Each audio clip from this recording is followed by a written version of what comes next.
Gentlemen, we start the first session of the day today, and before I call on the honorable panel members, a very quick points of discussion which this exciting panel will cover. I would like to highlight to you the connected insurer, using technology to connect with your customer, responding instantly to customer calls through voice bots, how chatbots and AI is changing the CX landscape in insurance in India, and many more. So without further taking your time, please help me welcome with a big round of applause our first panel and the expert panel members who are going to start the proceedings of the day today.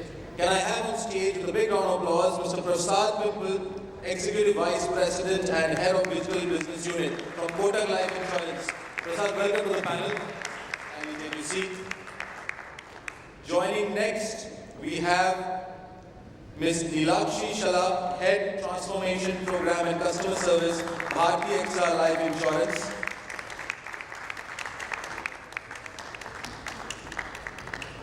Joining next, we have Mr. Sachin, Joshi, Senior Vice President and Head Operations, Liberty Insurance. A big round of applause to Sachin. Welcome to the panel. Joining next, ladies and gentlemen, Mr. Uddalak, Chatterjee, Senior Vice President, Head Branch Operations and Operations Training, Bajaj Allianz Life Insurance. Mr. Chatterjee, welcome to the panel. Excited to have you. And I would like to call on stage our honorable moderator for the panel, ladies and gentlemen, Mr. Sunil, Pandita, Vice President, Newgen. A big round of applause to Mr. Pandita. So Sunilji, all over to you. Looking forward to a great panel session. Thank you. Thanks for that wonderful introduction. And good morning, everyone. This is the first session, so I think all of us are full of energy. We'll try to make the most of this session. We have a good presence. We have representation from Life. We have 3 panelists from Life, and we have representation from General Insurance also. Sachin is here. So let me set the context. We're going to talk about customer experience and how digital is enabling customer experiences. If you look at the last 3-4 years, there have been some black swan moments like COVID, which really have propelled insurance in a different trajectory. If we were to put a bet as partners with the insurance industry on one industry in the next 5-10 years in this country, I think insurance would really be on tops. We have seen a lot of momentum on newer, customer acquisition, a totally new demographic wanting to enroll into insurance products, avail insurance, lot of awareness. And this has happened in life, this has happened in health. Talking about general, on the auto side, you would have seen the numbers of auto companies in the last 5-6 quarters. I mean, they're at a totally different level, much higher than in pre-COVID levels. So one reason is obviously insurance penetration is still less in India. It's about 2.5 to 3 percentage points. So there is a lot of headroom for growth. So all that is wonderful news, great news. Of course, there are challenges, and that's what we're going to talk about today, and how do we address that. One of the biggest challenges in insurance today is customer acquisition, of course, but customer retention. As loyalties are very fickle, continue to be fickle, and you see switches happening, anytime. The second, the engagement between insurers and their customers is still very transition. It's that when you come up for renewal, that's the time when you really think of interaction with the customer. So those are some challenges that we'll address. Let me begin with my first question, and the question is around. We moved from the good old days of physical, where you would have the LIC agent come to you, and trust was an important factor, and word of mouth, your friend took a policy, you take a policy. But digital has really transformed all that. So it is important to have feet on street, but it's equally important to have digital channels which are robust. Combine that with a lot of data that comes to you because of being digital, but also because of what's happening in the industry through aggregators coming into play, through a lot of insurtechs, having access to that data, and all panelists collaborating with those insurtechs to get that data. So you have data, you have context, and you have wonderful tool sets around analytics and AI. How do you leverage that? So the first question, maybe Sachin, I can begin with you, is how do you leverage all this, digital data analytics to drive better customer experiences? Good morning, all. When I was remembering about how things have changed, so there was a dialogue in one of the Hindi movie, Three Idiots. What is the simplest definition of a machine? So pen ki nib se bank is it that everything which makes it easy. And AI, machine learning, and data analytics, they have added to that. What was the simplest way of doing things? Now it has been enhanced to a different level. Just to give you some idea about how things have changed in recent past with respect to GI industry. So we have a major share of motor in our insurance business, and most of the GI partners, they are looking at motor as a basic source of business. So when we were analyzing data with respect to old cars, almost 30% of our old cars require a pre-inspection module, where we need to have inspection of that vehicle prior to the process of insurance. And that is where I believe moving from physical way of calling an insurance company to have the pre-inspection, waiting for the surveyor to come to our house to have the photographs, and then basis the photographs and the report, insurance personnel will analyze the data and they give approval or rejection basis the report. It was an old way of processing which took around 3-4 days. And now what we need to do, we just need to have a request and everything is automated. How it has been done? So it is not a small journey. It took around 18 months to have that journey incorporated in our business. It started with a small app, then integrating that with our partner module, and later on we have AI inbuilt on that. So how that work? Basically, it took around 18 months, but now process time has been changed from a couple of days to 10 minutes. So almost 97% of transactions are getting processed in 10 minutes. How it has helped? So retention of customers, which was earlier quite low, now it is almost 80% of customers are being retained because of that. So faster processing for customers, and we are talking about customer experience, right? So it helped in retaining that customer. So there is a challenge of accuracy, yes. Almost 90% accuracy is there, and it has evolved from 50% on day one to 90% on 18th month.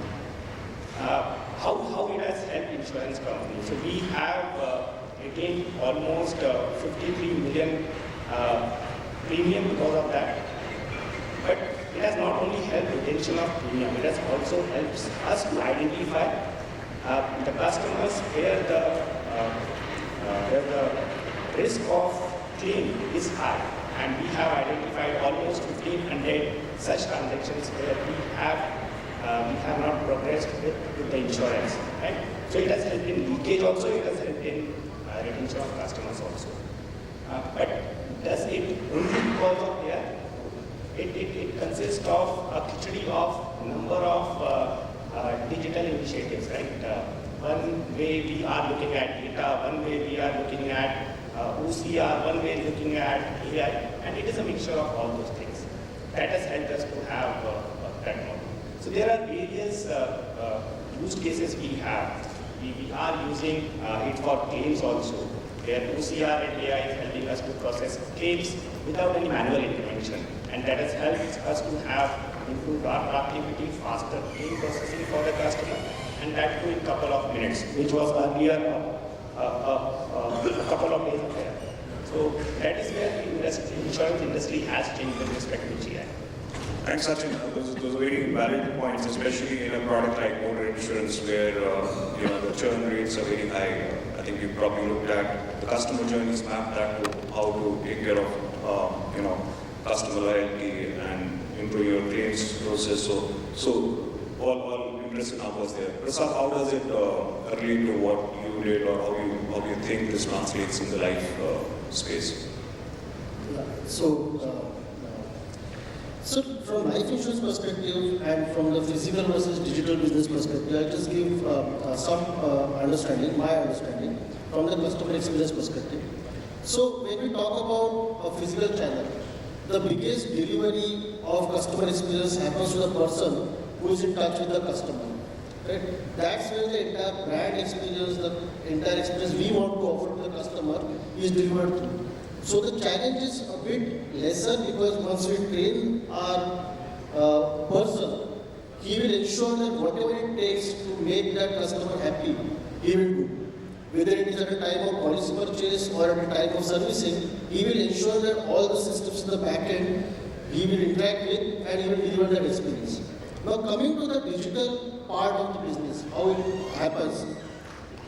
There is no intermediary to interact with the customer. Customer is directly interacting with the insurance company. Now when we are talking about the connected technology and its impact on customer experience, this particular part is very important. Tomorrow, let's assume a customer comes to our website and website is not functioning the way it should function, the customer is not going to wait. He is going to move immediately from that website to a competition website or to an insurance intermediary's website. He will not give you a second chance. He might not give you a second chance. So that connected technology becomes far more important when you are dealing directly with the customer. Because the entire customer experience is not what brand is delivering to an intermediary, but directly what customer is receiving on his own or her own. That's how the entire scenario changes. Now from life insurance perspective, when we talk about that connected technology, I think a lot of things have happened. In last, I would say, 4-5 years, a lot of investments have gone into it, where end-to-end customer journey, right from the day customer thinks about purchasing a policy, where the purchase intent is getting created, through all the digital marketing avenues, you can contact the customer. Moment somebody is in market, because all our marketing partners require as in-market customer, moment he becomes in market, I get the opportunity to interact with him or her and share the product offerings. Moment he shows, he moves further into that purchase funnel and he decides or considers a particular brand. That time, how I am doing that entire purchase journey with him, how it is simplified for his or her liking, that's where the most important technology part has come into. And life insurance companies have currently managed to simplify just a part of it. We are still lengthy in terms of our application forms, but we have simplified it with a lot of the technologies which Sachin talked about, right? Including OCR, including some of the things we use is from the fraud detection perspective, is the liveliness score. Right? By taking a customer selfie, we can check the liveliness of the customer and accordingly decide how should we take that journey forward. There are so many integrations which are available, which are third-party integrations, including the eKYC integration, the NSDL PAN integration, then there are credit bureau score integrations.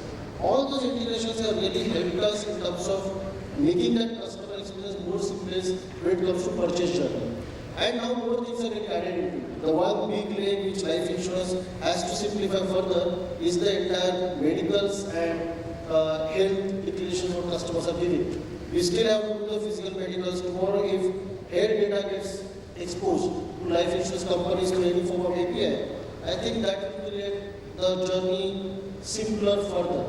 And now this is from the purchase journey perspective. And purchase journey when we talk about, it is available now across platforms. We now have journeys which can be completed on a WhatsApp chat.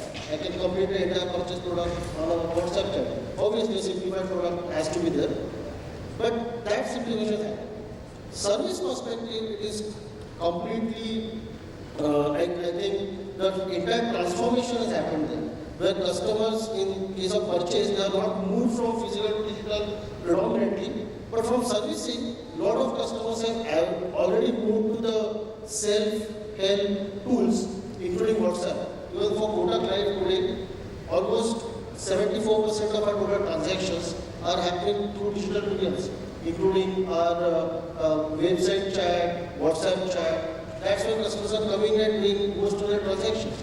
So though people from purchase journey perspective still preferring for a physical channel from the trust, convenience, ease perspective, rather than doing everything on their own. They are still relying on that intermediary. But servicing side, they have adopted technology like anything, and they have completely moved into that self-help. And that's where the entire opportunity for us in future to optimize it for. Fantastic, Prasad. Thank you. So the operating word here is really journeys, whether it's during customer acquisition or during customer servicing. And you brought in an important point, which is leveraging the data points, the integrations which are available in the ecosystem, including the India stack. And with health, UHI, currently in progress, I think that again should be really very helpful for the insurance sector. So while that is important, I think the other important point you mentioned is personalization, and that's really key. So let me come to you. That really determines your lifetime value of the customer, how do you build trust, how do you build trust. So how do you move from a transaction-based relationship to more of an engagement, continued relationship in what you're doing? Thanks. So I think the word personalization, the word segmentation has been out in the market for a long time, and there has been a lot of discussions around that. However, unfortunately, most of the time we talk about a segmentation or a personalization, we talk about a simple transaction. One transaction, let's do it this way for one customer, and we will do that same transaction in a different way for another customer. However, when you talk about personalization, you need to understand first who is your customer. Understand what is he having a habit of. Something which he is having a habit of doing, say, for the last 10 years is not going to change because he suddenly become a customer of yours and you have a service model which is different from what he is expected or is experienced in. So let's take an example of a bank customer. Now a bank customer today for the last 20-25 years knows that 90%, 95% of the things are done through net banking. Many of them have not set foot in a bank branch for maybe 5 years, 10 years. Okay. Now suddenly you have a service model where you tell him that for everything you have to come to a physical touch point or call up a contact center. He is going to have a shock. So your service model for that sort of customer needs to be much more digital because he is already a digital customer. A customer who is coming in through a different channel, a customer who is more from a small town physical, he comes in with a physical touch point, so maybe it's an agent or something. He can be still a customer for whom you have a physical touch point which is there. So you need to first understand which customers do you have in the system, which customers you want to get into the system, and design your service model to make sure that the customer today does not get a shock and say, where have I landed myself in? Okay, that is the amount of granularization and personalization today which we have to go to move into that relationship personalization which is there. Wonderful. So one important point you brought in here is that imagine a digital savvy customer, especially the millennials, and you try to reach him through a physical channel. That's something he would take. So Neelakshi, let me come to you on the same question on personalization to more relationship at a scale. So see, Uddalak actually shared about listening to the customer's perspective, knowing the customers. I would like to add another dimension to it, which is listen to the customer. The same customer at various touch points or on different touch points, the customers are telling you something. Are you capturing that? That is also very important. Okay? And more or less what happens in an organization is that we create barriers between the touch points because there are structural barriers in an organization. So when you really want to know a customer, it is important to break these barriers, listen to them across touch points and create the customer experience basis his story. What happens usually is that we have a special purpose or a value of the organization and then we try and retrofit our customer strategy or the personalization in line with that value or purpose.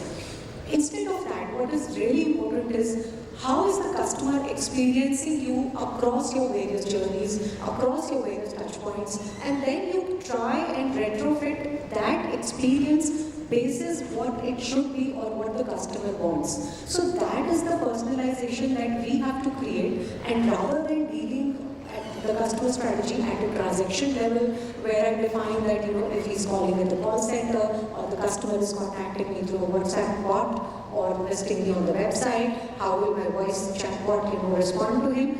A standardization or a personalization created across the touch points basis what he wants. That's the slightly different dimension I would like to add to this. Thank you. There's one more important point, and I'll stay with you, Neelakshi, on that, which is when you're talking about personalization at scale, data privacy becomes important. You're grappling with PII, with the data bill currently, in progress, and hope to have some shape soon. They might often be contradictory, personalization vis-a-vis data privacy, but you still have to figure out a way of handling both. You can't do without data privacy and following all the norms, but you still have to have personalization scale. How do you grapple with that? So see, consent becomes very important here, Sunil. So there is a lot of consent that is already baked in the terms and conditions in a very small font right now in the proposal form. But I think with the data privacy bill becoming live, which hopefully should be the case in a few months or a year, what is very important is how do we convey these things to the customer, and we also tell him what are the tangible and non-tangible things that we are capturing on his behalf. Because the customer is leaving a very, a lot of digital footprint, which we are capturing because we really, life insurance. I come from a life insurance industry, so it's a long-term contract. For me, assessing the profile of the customer, doing the risk assessment, along with the fact that what does the customer want and what is the need that he's trying to fulfill or I should offer to him as a product, both become important. And for that, the more the fields I have for the customer, a better profile I can create, and then a better risk, suitable product can be offered to him, which is a win-win for him as well as for us. So in that sense, it becomes all the more important I convey to him what is the information I am collecting on his behalf. That is one, so consent, awareness, and also the fact that, there are a lot of fintechs or startups that we are engaging with as an industry today, and capturing certain information about the customer basis his PAN, or basis his Aadhaar, or basis his certain other profile. So the entire ecosystem has to come together, and we have to be open about the fact that who are the third parties, where the information is flowing to, and from where it is coming to us. So I think transparency will become very important in times to come when the data privacy will comes live. So Prasad, again on the same point, with you having access to a lot of data, including KYC, Aadhaar related data, very sensitive. Does auditability again play an important role? If there's a question, what do you do with the data? Do you have anything? Add anything on that, or you maintain that trail? So I'll just add to what Neelakshi was mentioning about the transparency part. See, currently what Neelakshi started the conversation mentioned that a lot of consents are currently taken as a part of the TNC, correct? And that makes a bit difficult to convey that transparency to the customer. Whereas what we need to move towards now is taking that consent and making the awareness, what Neelakshi was mentioning, is at the point of data collection. So for example, today when we do the digital journey with the customer, we specifically tell him why we are capturing the data. For example, whenever I ask for a PAN number, I tell as a tooltip or as a subscript to that particular field that this information will be used for this purpose. Whenever I do eKYC, CKYC, I do tell them why we are doing it and how this data is going to be used. So that becomes more important to the consumers, that how are we showing that we are taking your data with complete care. We are using that data with complete care. It's not going to get misused. That comfort, confidence is more important than anything else. Regulations will come, there will be guidelines which will come, but how we put those regulations in actual spirit from the customer perspective, that is important. Just to take the example of so many mobile apps are in our phone today, correct? A lot of them earlier used to take consent for everything and anything which is part of our mobile phone as a part of their consent, right? So that created a customer inconvenience and loss of confidence that somebody is using my data without my knowledge. But now with the entire ecosystem changing, both Android as well as iOS coming to a level where now they seek permissions separately for each and every data usage they're going to do with the customer, suddenly the confidence level boosts. So transparency with the reason why I'm capturing the data and how am I going to consume the data, that becomes very important when it comes to the data privacy and the personalization. Because customer will seek personalization. He wants that particular thing without which anyway it is not helping him or her. But if data gets compromised anywhere, that loss of trust, and for any financial institution like us, a loss of trust is very different than to digest. So we work on that particular part more, transparency at the point of data capture rather than as a part of subtleties. Fantastic. So the hottest topic today these days is AI with Chatterjee in play. If we transpose that to the insurance sector, and we're all used to having custom calls from call centers, and we saw a big transition there, usage of chatbots, voice bots for overall customer interactions, whether during your onboarding or during customer servicing, for the entire life cycle of customer. So chatbots, voice bots, whatever we call them, play an important role there.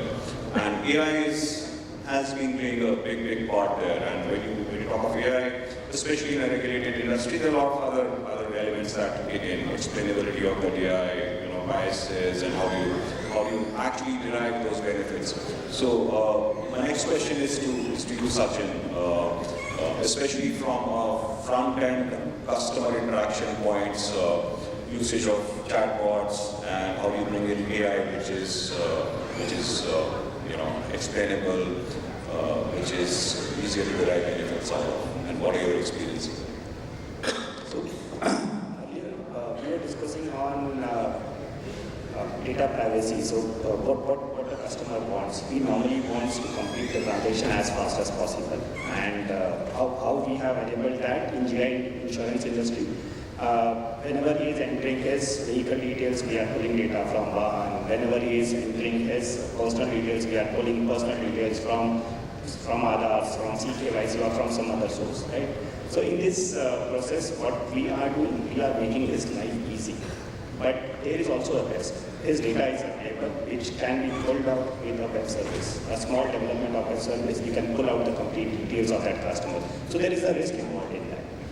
Same thing, what I believe is about chatbot, whenever a customer is calling, what we are doing for that customer. We want, whenever he is calling, we want that agent who is answering the call, he knows complete details about that customer.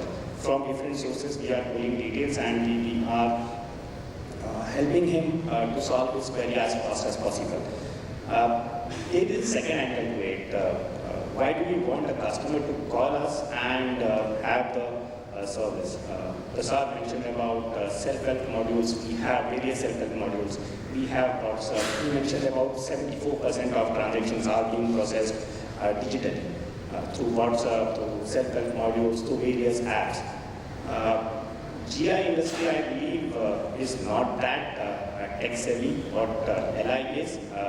But almost 35-40% of transactions in GI are being processed via these various options, be it a chatbot, be it a self-help module on portals, or be it via WhatsApp. So WhatsApp is gaining, in fact, some of the insurers, they are giving now claim intimation also on WhatsApp, claim complete servicing on WhatsApp. You can upload documents and you can get complete processing via WhatsApp. So all these mediums are helping, but yes, there is underlying risk to it, and we might have to look into that angle also whenever we are looking at servicing the customer at one or two clicks. So that is what the risk we look at. Neelakshi, how do you see the role of chatbots in all customer interactions, especially with AI coming into play from a reactive to a more proactive kind of chatbots, especially with NLP and sentiment analysis, things like those taking more importance, and you can actually make a lot of difference with the right models there. What's your experience? So see, post-COVID, what has happened is that do-it-yourself kind of journeys have really, people have actually moved to self-help kind of sections rather than wanting to do feel and touch, kind of a journey. And if we also see the changing trends in ourselves also, most of our conversations are now actually chats. Okay, instead of even speaking to each other, we are conversing on WhatsApp, we are exchanging texts. So that also explains to you the changing psychology of the customer today. Basis the digital footprints the customers leave, you try and create a persona. That is what we try to do in our segmentation. And depending on the customer persona, then you refer the right touch point to that customer. And at the same time, it also gives you a better experience, in the sense that turnaround time will be better if there is a chatbot which is available 24/7 and giving the right information without any wait in the queue. And it's for the organization also, it's a win-win because there's a cost arbitrage. I can reduce the number of agents who are there at the call center. Okay, so chatbots are there to stay. But of course, in my mind, the way I've seen at least life insurance industry customers, the human touch will never be eliminated completely. So there is a fair mix of the two, the chatbots or the voice bots plus the human touch. But certainly a fair amount of 60 to 70% of the queries can be responded immediately on a chatbot without any human intervention. So some of these data are very mind-boggling, even for our company. About 70%, 60% of our transactions are happening on WhatsApp bot. We have about 20 service transactions, and when even we analyze the customer data, that why are they approaching us? So most of them want to know certain policy values, some information about the policy, or fund-related information, a surrender value, which are quick kills on a chatbot. So why make the customer wait? And then there could be certain customizations where there are complex queries and the chatbot is not equipped. Those are the kind of things where a human intervention can come into picture. But what remains is to see is that not all customers can converse or type on a chatbot. So that is where voice bots come into picture. And then there is this thing of vernacular, dialect. There are so many languages across India, so everybody will not be, one size will not fit all. So you have to customize the chatbots and see in which geography, which kind of customer, which kind of product sold more. So that information should be available upfront and probably nudge the customer when he contacts you that, hey, have you approached me to know this? 1, 2, 3, you just click on this menu and I can give you this information right away. So reduce the cycle time, reduce the cost for yourself and enhance the customer experience. That is how I see this, channel and world evolving. Those are very impressive numbers in terms of the percentage of calls you're able to address using chatbots, especially in a country like India with so much of language diversity. I think those are really impressive numbers. You also mentioned that you use it to complement, you use chatbots to complement the human touch, and that will stay. That really brings me to the last point, which is again important. If you look at the various players, whether it's customers, whether it's your ops users, whether it's your partners, your insurtechs, a lot of these jobs can be very mundane, right? And it has a direct implication on how you can bring up the productivity. So that's where we come to gamification and the various gamification, whether in the health side, right? Points for better health practices. On the auto side, with with telematics coming into play, the driver behavior, the driving patterns. So that becomes important to gamify that and reward those people, even on your agency side, on your sales side, to keep the motivation levels high, and not just improve productivity, but actually make that job much more interesting. So, Uddalak, why don't you take that question? How do you see that gamification playing a part across all these channels? Gamification, I think, is we have just the tip of the iceberg, so to say, on gamification, because what gamification does is basically it makes a complex topic very simple, and it reduces the pressure on that person to remember this by heart. And we have seen that with our experience is that, so one of my roles which I handle is also on training.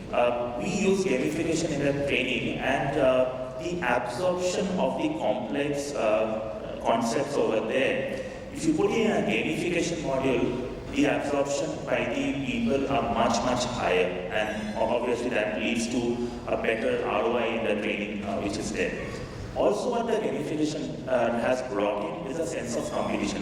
By nature, if you have a standalone, 10 people you are telling something to them in a normal training, they really don't care how the one person has performed against another. You put in a leaderboard in a gamification, you bring in a sense of competition amongst them, they start taking interest in training. So training suddenly, or maybe a knowledge suddenly from being like an additional pain, becomes something which they look forward to, and they actually see, when is the next module going to come. So what we are using, and I've seen a lot of use cases of gamification across industries, is where they take a complex statement, break it down into a gamification model, and roll it out for the team. And that has a huge use case, especially when you have a very diverse sales force or a diverse ops team which is there across which is there. Today, I think gamification is being used primarily for an employee. However, if I have to tell it to a customer, I don't think there can be an easier way than a gamification where he himself goes to a gamification model to understand how does the product suit him or what are the questions. He takes different journeys of his life and say, what happens if I don't take this money now? The entire thing today can be given in a much more personal and gamification. And I think the future is usually there for gamification. Yeah, you mentioned it right. I think we're still at the tip of the iceberg as far as gamification is concerned. I'll give you the last word, Neelakshi, again on gamification, your views. Sure.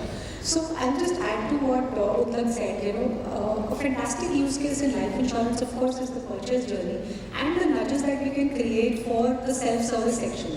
We did an overhauling of the website where we changed the digital journey, the customer servicing journeys. Now it is equally important that some of the complex ones where the customer is trying to withdraw money in our industry, it could either be through a transaction called surrender or a partial withdrawal. But it could be slightly complex for the customer to do it himself. So these are the kind of transactions where through gamification of a good video, do-it-yourself kind of a video on the website, the customer can self-help. Rather than reaching out to you. And any which ways, we want the customers to come more on the website rather than the branch. Okay, so that is another fantastic use case. And apart from that, the nudges that you can create to them for specific banking transactions that we do. There are standing instructions that the customers are supposed to give for the life insurance policy premium. Now, these are complex transactions. So the only problem that remains is how to reward a customer, because discounts or any such freebies can't be offered as part of life insurance. So the adaptability, or how do you get customer? Why should a customer come and subscribe to this model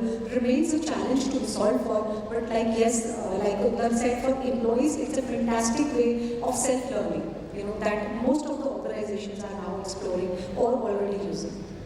Thank you. I think that brings us to the end of this session. That really was fantastic inputs from all of you. We can open it up for Q&A. Yeah, sure. So ladies and gentlemen, a big round of applause for this panel. First panel of the day. And thank you so much, Bharti, for wonderfully moderating the panel. In the interest of the time, we can take one quick question. And of course, the honorable panel members are available post the session for you to take your further questions with them. We have one person, kindly if you could keep your hand raised and kindly limit it to one question for the interest of the time. Do introduce yourself and your organization, please. Yeah. Hi, morning. I'm Srinath Kumar. I'm the CEO of one of the large broking companies in India, and we do both life and general. Now, one of the questions that I have for the panelists, now we're talking of the mantra of the IRD is penetration, right? Now we're talking of rural penetration. Now, what does the panel feel about the customer experience in rural India? Because their expectations are different. We are talking technology here. Many of them may not even have feet for smartphones. We are talking of feature phones in many parts of the country. We have Tier 2, Tier 3 cities. where their expectation from either a life or a general would be quite different from an urban customer. Now, we are also talking ease of business. How do you have a policy done? All of these discussions I'm hearing today are more for the metro or the urban customer. Now, what does the panel feel about the rural customer? Because that's where India really is. And the IRD is also interested in reaching out to rural India. So, any particular panel member you want to address this question? I think clearly you can decide. Sure. I think that's I support life as well as general, because in life you have things like, we are talking of, obviously the rural customer is not going to align himself more to ULIPs. So we are talking of traditional plans. How do we go about the medical there, which someone has already raised? And on the GI side, motor insurance, how do we do it? Thank you, sir. That's a wonderful question, firstly. Yes, you are right, and I'm calling from a life perspective. There's a huge India which resides on the rural and where it is. I think there's a couple of things which we have to do, and I'm not saying these are the only things which are there. One is, how do I reach out to this person, and how do I, what type of product do I sell to them? Is something which I think as a company which need to do. And why I'm saying this, when you ask a salaried person in a metro, he has a fixed income coming in every month. For a rural person whose livelihood is in agriculture, he gets lump sum money maybe 3-4 times in a year. Rest of the time he doesn't have cash. How do I have a product which can meet that requirement of maybe he pays when he has the money which is there and not on a monthly basis? Can it be something like a one-time payment where he pays once and then he gets the return? So these products has to be designed differently. The service model. I obviously cannot use a very digital thing which is there, a service model which is there for a product. Can I have a branch or something like a service center network which is there, which can enable these basic services to be done? So I think we as a industry have to somewhere look at entire part of the entire part of the model, right from acquisition, which products to sell, how do we sell him, how do we service him and handle the claims also, is something where I'm sure that different life companies are at different levels of preparedness on that. But that is, I think, all of us are working on that. So in fact, I have seen an ad where a bank employee, a customer, son went to the bank and he asked why my dad is coming to the bank when everything is available on digital modes, and the bank employee said there is a personal touch and there is somebody who can laugh on his jokes. So on that note, I believe digital cannot solve each and everything. We need to have certain personal touch, and Pandita channel is one channel which is being explored in general insurance space where we can penetrate into rural sector. Second, there are various government agencies who are a one-stop solution for all financial needs, and that is where insurance business, insurance sector is more relied on getting into the rural sector. So there are various options where we can penetrate into rural section. Apart from digital assets, for motor business, we have OEM channel network which is spread across country. They can work on new business, they can work on renewals, they are working on claim service also. So there are various ways available. We need to explore each and every way to get to the ground of rural sector. That is what I think. Thank you so much, Sachin. Just add a small point what Uddalak was mentioning about. So we already have created products which are small ticket size products, which are single premium 200 rupees to 5,000 premium product, pure savings plan, which give them guaranteed benefit at the end of the 5 years. So those kind of products are already created for the customers, and those are offered on a simplified journeys through WhatsApp. They need not fill any form. they have to just give a copy of the document, just take a photo of the document on WhatsApp journey. Entire form gets filled, this is OCR. So simplification of the journey, easier way of making the payment through UPI, because irrespective of the customer is from rural India or urban India, the UPI penetration is so good that customers are actually using those services to fulfill their basic savings. So you're referring to a POS product, is it? Sorry? You're referring to No, POS? it's available on a WhatsApp journey where customer can start the journey by sending a message to that number and complete the journey on their own. So simplified products are already created by life insurance industry to cater to these needs from the low-income rural customers. High-income rural customers anyway have a lot many options already available.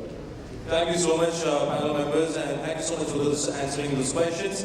I would now like to call on stage Mr. Noel D'Souza, AVP Consulting from CS Infocom in partnership with Bajaj, to kindly felicitate our honorable panel members here. We'll start with Mr. Prasad Pimple, Executive Vice President, Head of Digital Business Unit from Kotak Life Insurance first. I'm so sorry, Prasadji.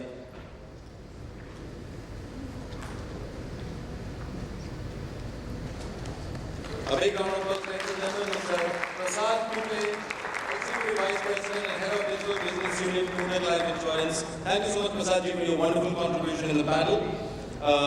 Now, Ms. Neelakshi Shalla, Head Transformation Program and Customer Service from Bharti Life Insurance.